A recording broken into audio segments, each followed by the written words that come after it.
Hello বন্ধুরা, দেখো এখানে পুচুর মা আর বিরু তিনজনে বসে আছে। ফ্যান চলছে, ফ্যানের তলায় কেমন সব ঘুমাচ্ছে।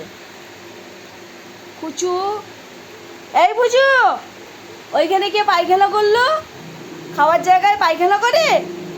কে করেছে ওখানে পায়খানা? দেখো ওর মা কিচ্ছু বলেনি। এদিকে ওর বাবা দেখো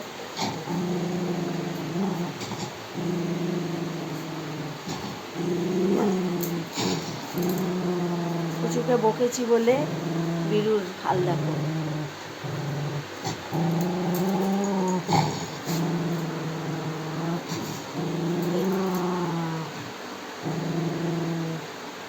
পায়খানা করেছে বকবো না? পায়খানা করেছে বকবো না? ঠিক আছে, আজকে ছেড়ে দিলাম, আর যেন কোনো দিন না করে।